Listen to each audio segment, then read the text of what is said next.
Well, good morning, everybody. Welcome back to Herbies Garage.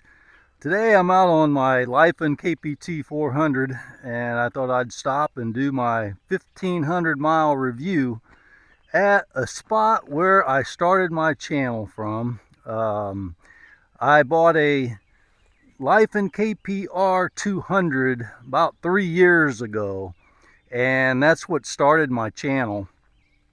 And I did my very first review up here. Now I did it over there by the lake, but there's too many fishermen here today, so it's probably too much traffic and stuff. We have a bunch of rocks, make a bunch of noise and everything. So anyway, I thought I would stop and come to this spot, and we'll do a little bit of a review of the bike. I've had it now for a few months, and I've got a lot of real experience on it.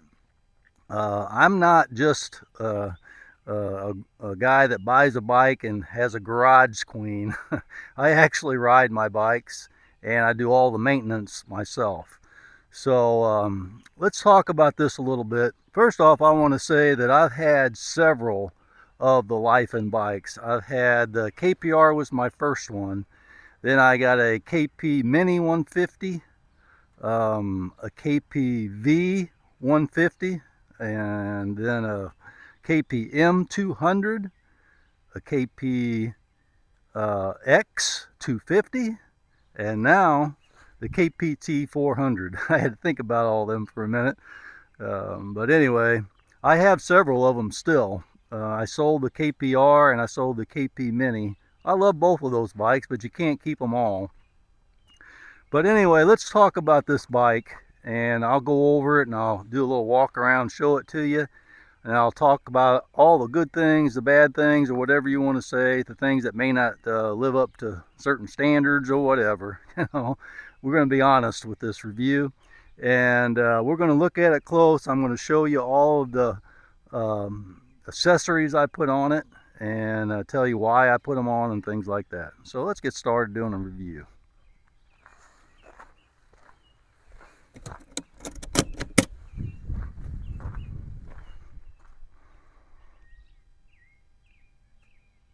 Alright, this is a 2025 Lifan KPT 400, and it has a twin cylinder, electronically fuel injected engine, 6-speed transmission that is buttery smooth, and it's chain driven, it's water cooled, liquid cooled, and it puts out around 42-43 horsepower, which is pretty decent.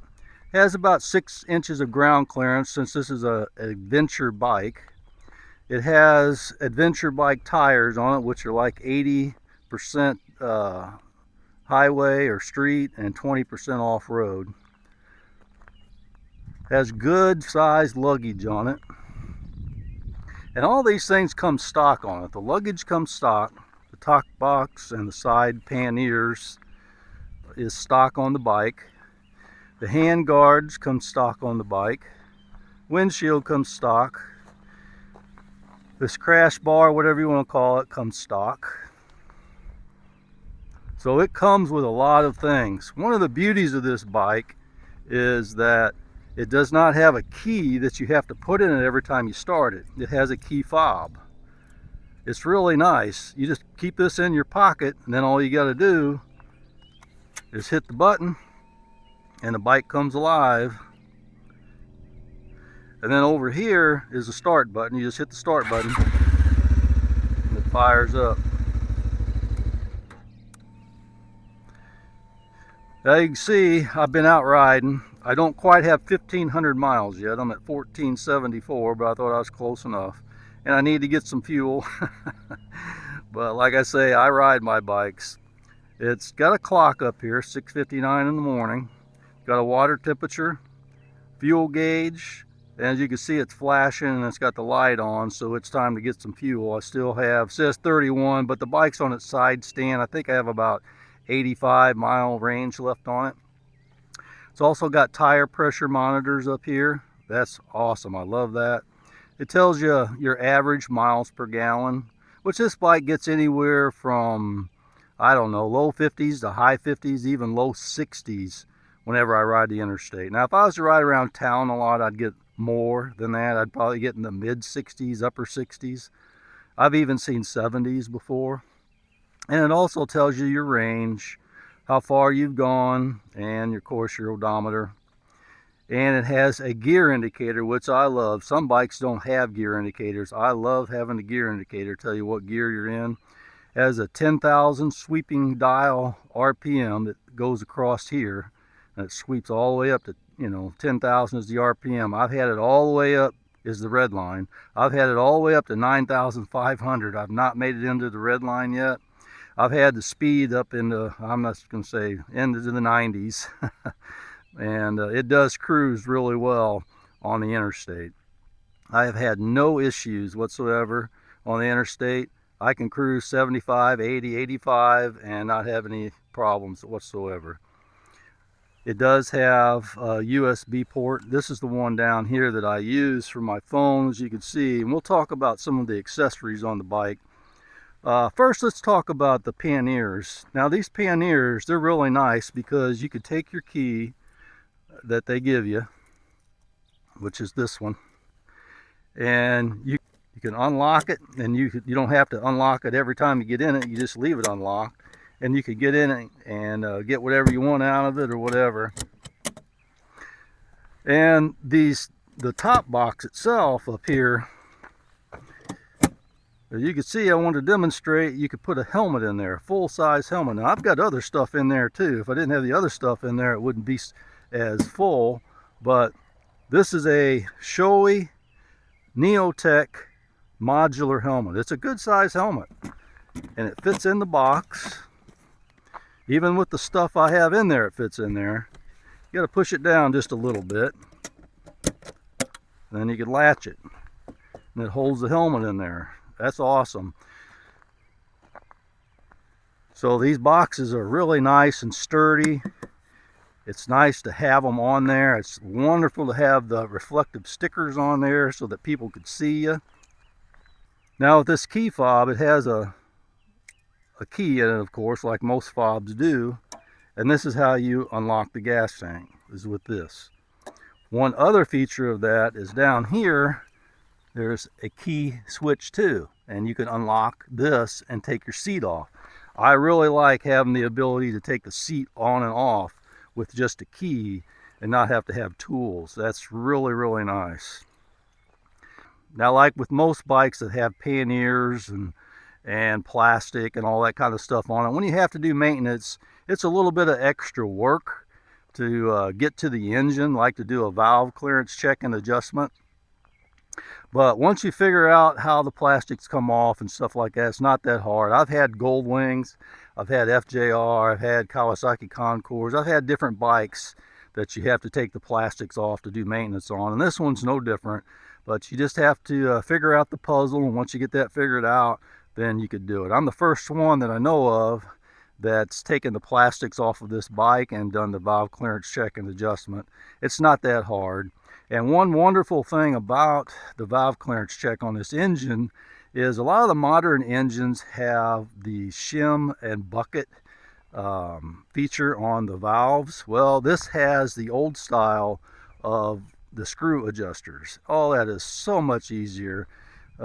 When you go to do your valve clearance check and adjustment, you don't have to take the cams out. You just have to make a simple adjustment, and that is so nice for the maintenance part of it. I've done mine, like I said, and it wasn't that bad at all. And it is chain driven, and I want to tell you that I keep this chain lubricated, cleaned and lubricated, and I've got almost 1,500 miles on it, and I have not had to adjust the chain. That chain's holding a proper tension. It's doing real well. Well, let's talk about some of the accessories on the bike. As you can see, I put a real nice sheepskin pad on here. It's Alaska leather. It's made in the USA. It's really nice. It's comfortable. It's soft. It has a little extra comfort. This seat is comfortable the way that it is. It's got a nice dish to it, and it kind of gives you a little bit of low back support too. And it does have enough comfort in it. It does feel comfortable, but I like to have that little bit of extra on there. The mirrors are wonderful for your field of vision behind you, but I also like to have spot mirrors on mine. And these here really help you to see cars when you're on the interstate that are next to you, because sometimes you want to pull over and they might be in your blind spot, and you don't want to get hit by anybody, so you could see them a lot better with those. And these are adjustable, and I'll leave links in the description for anything that I have on my bike if you wanted to get them. And I do also have a phone mount. It's made by Ram. They're the ball mount system where you attach a ball to it, and it's really, really nice. I like using that. Of course, I have to have a cup holder. This is a Kuryakin brand cup holder. It attaches right to the brake perch. Works wonderful. I love this thing. I've had it on several motorcycles. And on these crash bars down here, this is wonderful because this comes stock with the bike. It gives you ability to be able to put highway pegs on it. That's a nice thing to have, a second footing position, because your legs might get a little tired and sore or whatever. So it's nice to have those on there. The windshield extension, I'm not real sure if I'm going to keep that on there, but as you can see, it's full of bugs. My windshield's full of bugs because I ride my bike, like I said. And it is kind of nice. It does keep the bugs off of you completely with that extension on there. I don't know if I'm going to leave it on there, but I like it for right now. And I put a set of headlights down here, extra set spotlights down here. It kind of makes it look cool, I think, and it also gives you a lot of extra light. I put some small lights down here. You might want to wonder why I did that. Let me show you. I'm going to turn it on.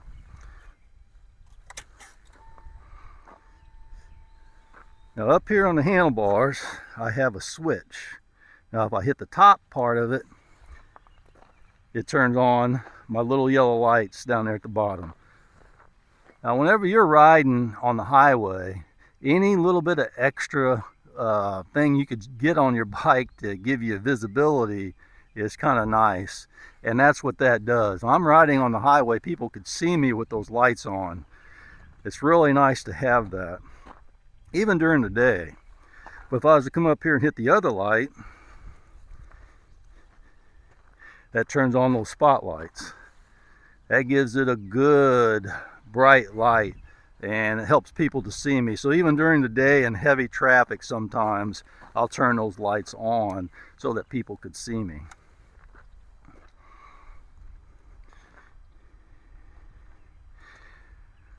And the bike does have ABS braking system. And the bike does have ABS brakes. As you can see the ring there. It does have a spin-on oil filter, which makes it really nice. I like that.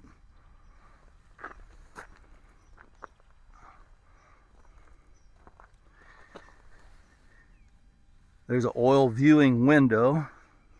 It doesn't have a dipstick. It's got a viewing window, which is nice. You can't see any oil in it because it's on the side stand. But the oil's good and clean in it. It's staying clean.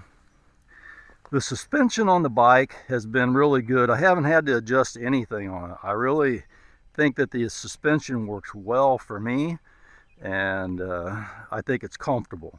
The tires, now I'm not crazy about the tires, because I will never take this bike off-road. Like in these rocks, it'd be about as much as I would probably do. And I think regular street tires would be better for that. The tires do make some noise because of the style that they are when you're driving down the highway. So I'm probably going to mount street tires on mine. I've already bought some, and I'll probably put street tires on it. Just know too that this does run at a high RPM.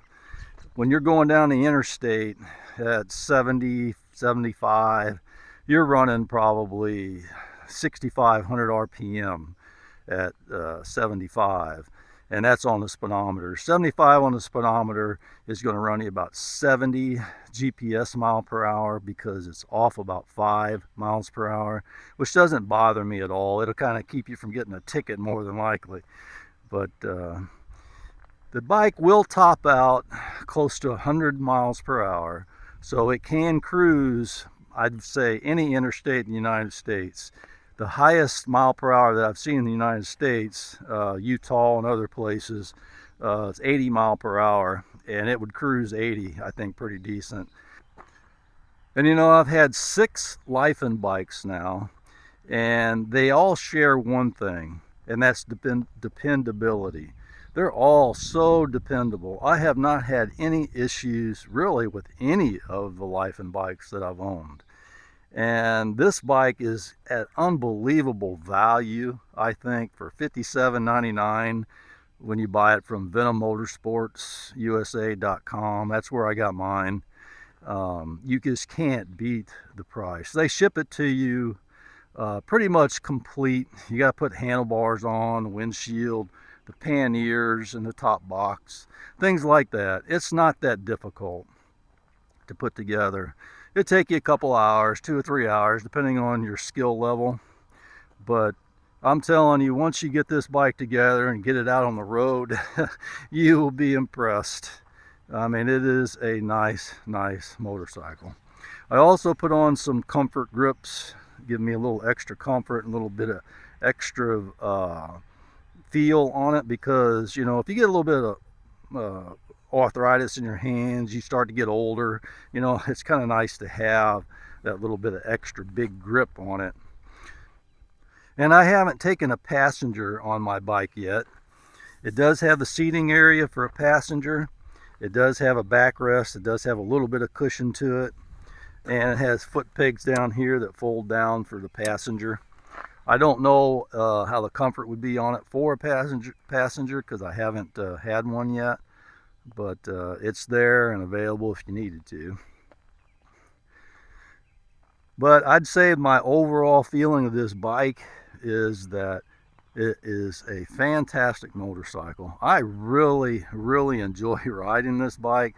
I love all of my Lifan bikes, I really do. And if you hear me do videos on the bikes, you hear me say a lot of times, you know, this is one of my favorite bikes. And with all of my Lifan bikes, it's hard to distinguish which one is my favorite. This one right here is my favorite. It is my number one now. And it has moved 1 or 2 of my other bikes out of the top spot because this is such a nice bike. The thing that it makes it so great is not only does it cruise the interstate well, cruise all the highways well, it's light, it's manageable. You can take trips on it, you know, going on corners, twisties and stuff. It's really confident and inspiring. You're going down the interstate, it feels so planted on the road, and it doesn't vibrate and shake or anything like that. It's really nice. And if you wanted to stop at the store, you got plenty of storage in there to put things in it. I think it's just a wonderful motorcycle. All right, that's going to do it for my 1,500 mile review on the 2025 Lifan KPT 400. Not only am I a rider, I'm also a hobbyist mechanic, I guess you'd say, and I like to work on my own stuff, and I'm impressed with the quality of this bike. Every nut and fastener and everything's been good on it. I haven't had any issues with bolt stripping, things breaking, and nothing like that. It's been fantastic. So that's going to do it. That's all I have for you today. I appreciate you coming along, and I'll see you on the next one.